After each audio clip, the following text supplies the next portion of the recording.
नमस्कार दोस्तों, मैं हूं नीरज और आपकी अपनी कक्षा में स्वागत है। इस वीडियो में हम लोग पावर प्लांट्स के बारे में डिस्कस करेंगे कि पावर प्लांट्स क्या होते हैं और उनके कितने टाइप्स होते हैं।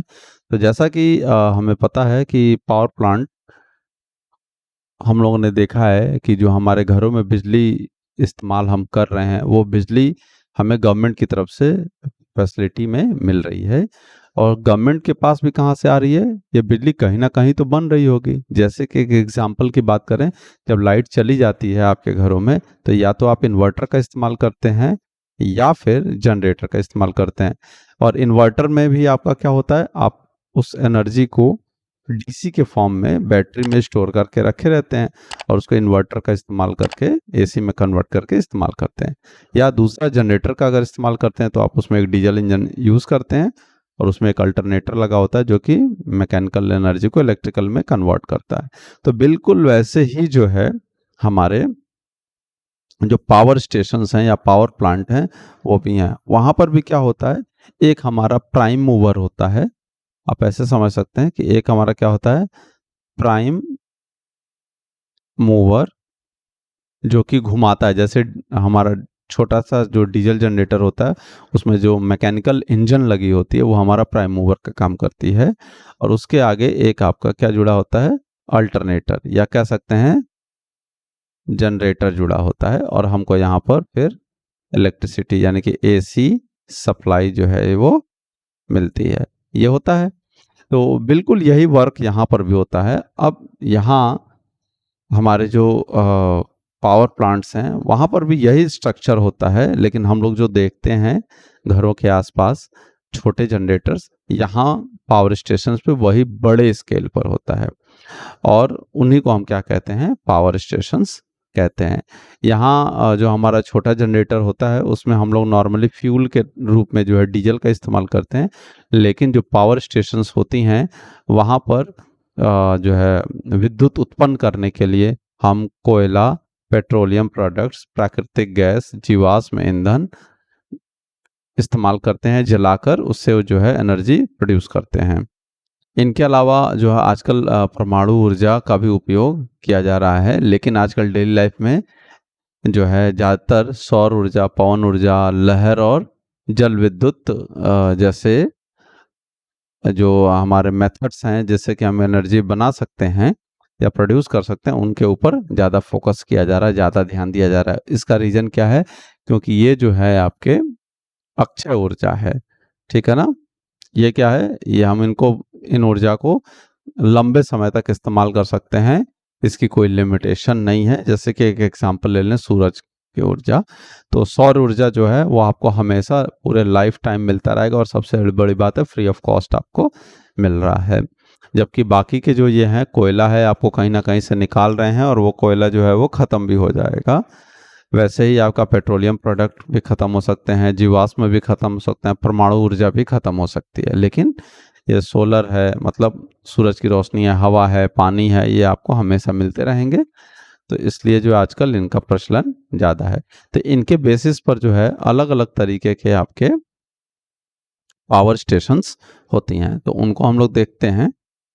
अभी हम देखेंगे कि जो भारत में पावर स्टेशंस की बात करें तो मेनली जो है आपके 3 तरीके के पावर स्टेशन हैं।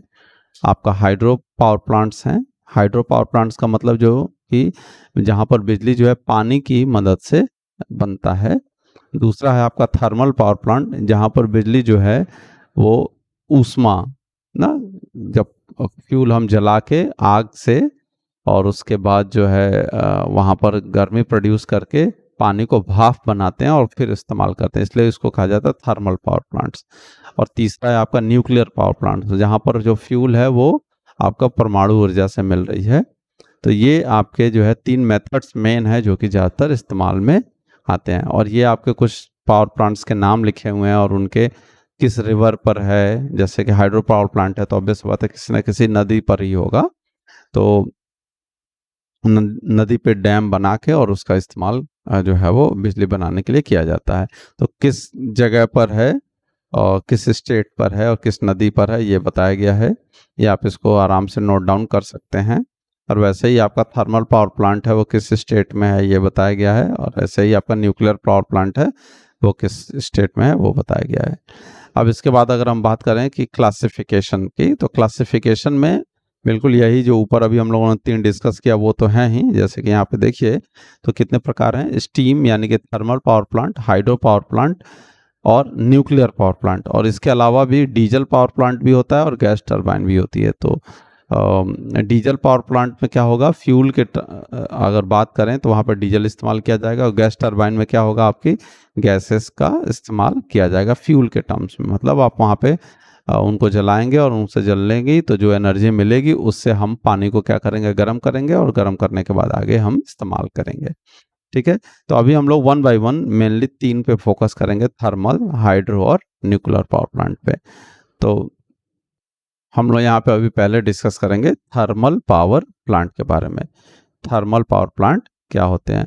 तो थर्मल पावर प्लांट्स जो हैं आपके, वो ऐसे पावर प्लांट होंगे जहाँ पर जो ऊर्जा जनरेट हो रही है वो हमारे थर्मल, नाम से इस थर्मल का मतलब होता है गर्मी, तो उसके कारण से प्रोड्यूस हो रही है। जैसे यहाँ बेसिकली जो इंडिया में ज़्यादातर इस्तेमाल होता है वो क्या होता है, हमारे पास कोयला बहुत मात्रा में अवेलेबल है, तो कोयला को जला के वहाँ से एनर्जी प्रोड्यूस की जाती है और पानी को गर्म करके भाप बनाते हैं, और भाप बना के हम टरबाइन को दे देते हैं, और टरबाइन को देने के बाद हमारा टरबाइन घूमता है और हमारा जनरेशन होता है। तो यहाँ पर अगर आप देखें तो थर्मल पावर प्लांट जो है उसको कहीं पे भी अगर आपको डिज़ाइन करना है तो कुछ फैक्टर्स को आपको ध्यान रखना पड़ेगा कि कहाँ पर हम उसको एस्टेब्लिश कर सकते हैं, जिसमें सबसे पहला है कच्चे माल की उपलब्धता, यानी कि अवेलेबिलिटी ऑफ रॉ मटेरियल। यानी कि हमें ऐसी जगह का चुनाव करना चाहिए जहाँ पर हम कच्चा माल जो है, जो रॉ मटेरियल है, जो कि आसानी से हम उसके पास पहुँचा सकें। जैसे कि ज़्यादातर जगहों पर कोयला होता है, तो कोयला जो है या उसके खादान आसपास रहें, वहाँ पर अगर हम बनाते हैं थर्मल पावर प्लांट तो हमारे लिए काफ़ी आसान रहेगा। फिर है राख के निवर्तन की सुविधा, यानी कि फैसिलिटीज फॉर एश डिस्पोजल। इसका क्या मतलब है, इसमें से जितना भी आपकी राख निकलती है, क्योंकि ऑब्वियस सी बात है आप जब कोयला जलाएंगे तो उससे राख निकलेगी ही निकलेगी, तो जो राख निकलती है उसको प्रॉपरली कहीं पे डिस्पोज, मतलब उसको जो है डंप करने की व्यवस्था होनी चाहिए। तो वो उसके लिए क्या करते हैं, ध्यान रखा जाता है कहीं आसपास में नदी हो, कोई बड़ा गड्ढा है, कोई झील है, समुद्र है, ऐसी जगहों का चुनाव करते हैं जिससे कि उनको आसानी से डंप किया जा सके। फिर उसके बाद है अवेलेबिलिटी ऑफ सफिशिएंट एरिया, यानी कि पर्याप्त क्षेत्रफल की उपलब्धता। मतलब ऐसा जगह भी ऐसी होनी चाहिए जहाँ पे बहुत सारा स्पेस हो, क्योंकि ये बड़े प्लांट्स होते हैं, तो स्पेस को ध्यान में रखते हुए भी हमें जगह का चुनाव करना चाहिए। फिर पर्याप्त जल की उपलब्धता, तो आप सोचें कि ये जो थर्मल पावर प्लांट है वहाँ पे कोयला नॉर्मली जो है फ्यूल में यूज़ किया जाता है, और गर्म किसको किया जाता है, पानी को, यानी कि पानी की जो अवेलेबिलिटी है वो भी अच्छी खासी होनी चाहिए। पानी हमारे पास ज़रूर अवेलेबल होना चाहिए, ऐसी जगह का हम चुनाव करते हैं। फिर इसके बाद है परिवहन तथा संचार सुविधाएं। तो इसका क्या मतलब है, परिवहन तथा संचार सुविधाएं इसलिए होना जरूरी है वहाँ पे क्योंकि अगर कोयला आ रहा है तो डेफिनेटली कैसे आएगा, कहीं ना कहीं से तो आपको ले आना पड़ेगा, चाहे उसके लिए ट्रक्स का इस्तेमाल करें या रेलवे का इस्तेमाल करें, यानी कि ट्रांसपोर्टेशन आपका अच्छा होना चाहिए। तो ऐसा हमें इस बात का भी हमें ध्यान रखना होता है। फिर इसके बाद आती है श्रमिकों की उपलब्धता, यानी कि अवेलेबिलिटी ऑफ लेबर। तो उसमें जो काम करने वाले लोग हैं उनकी उपलब्धता भी होनी चाहिए, इसका भी विशेष ध्यान रखा जाता है। अब हम बात करते हैं लेआउट का, कि लेआउट क्या है। मतलब एक तरफ से ब्लॉक डायग्राम कह सकते हैं कि थर्मल पावर प्लांट का ब्लॉक डायग्राम क्या है, यानी कि उसमें मेनली क्या क्या चीज़ें होती हैं। तो देखिए ये एक थर्मल पावर प्लांट का जो है ब्लॉक डायग्राम है। तो देखिए यहाँ मेनली क्या होती हैं चीज़ें, ये आपका अल्टरनेटर है, यानी कि ये वाला जनरेटर को दिखाया गया है, और अब ये जो जनरेटर है ये टरबाइन से जुड़ा हुआ है, और ये जो टरबाइन है ये घुमाता है अल्टरनेटर को, और आपको यहाँ पर आउटपुट मिलती है। देखिए यहाँ लिखा गया 3 फेज सप्लाई आउटपुट में मिलता है। और ये जो बाकी का इधर का ये पूरा हिस्सा इतना सारा आप देख रहे हैं, ये पूरा ये सब जो है आपका क्या है, ये बॉयलर का हिस्सा है यहीं से आपको कोयला जला के स्टीम जनरेट किया जाता है। तो उसके लिए आप देखिए यहाँ पर क्या क्या चीज़ें दी गई हैं। सबसे पहले ये बॉयलर है या इकोमनाइजर बोलते हैं। ये बॉयलर क्या करता है, स्टीम जनरेट करता है और टरबाइन को देता है, और टरबाइन पे जब स्टीम जाती है तो वहाँ पे जो लगे ब्लेड्स हैं उनको घुमाती है, और जब घुमाती है तो उसी से अल्टरनेटर जुड़ा होता है और हमको आउटपुट मिलने लगता है।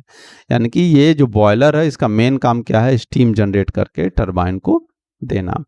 अब यहाँ पर आप ध्यान से देखिए कि ये कैसे जनरेट कर रहा है स्टीम, इसके बारे में बात हो रही है। तो मान लीजिए यहाँ पे जो स्टीम जनरेट होके आई है, ऑब्वियस सी बात है स्टीम जनरेट करने के लिए गर्मी चाहिए तो फ्यूल आपको देना ही देना पड़ेगा। तो जो यहाँ पर स्टीम आई है वो टरबाइन के थ्रू होते हुए जब वो बाहर निकलेगी तो उसको कंडेंसर में भेजा जाता है, और कंडेंसर का काम क्या है, नाम से ही समझ में आ रहा है, वो क्या करेगा, स्टीम को ठंडा करने की कोशिश करेगा, क्योंकि बहुत ही हाई प्रेशर और हाई टेम्परेचर पर होता है।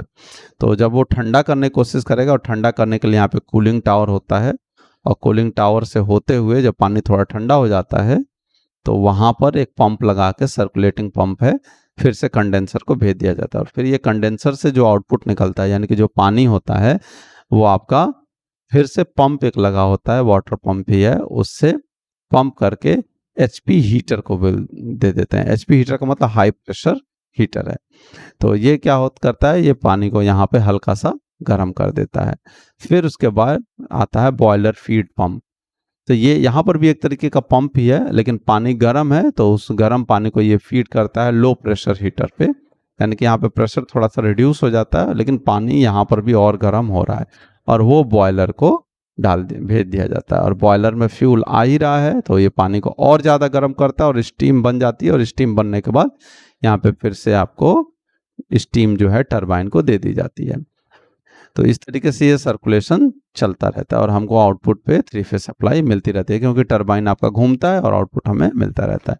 अब यहाँ पर देखें तो जब आप यहाँ पे फ्यूल को बर्न करेंगे यानी कि कोयला को जलाएंगे बॉयलर के अंदर, तो क्या होगा, जब आप इसको जलाओगे तो डेफिनेटली उसमें से जो है धुआं निकलेगा और उसमें राख भी होगी। तो राख को अलग कर लिया जाता है, तो ये लिखा गया ऐश हैंडलिंग। यहाँ से राख निकलती है और उसको जो है गाड़ियों में भर के डंप कर दिया जाता है, या आजकल जो है सीमेंट फैक्ट्री वाले खरीद के ले जाते हैं जो कि सीमेंट में इस्तेमाल करते हैं।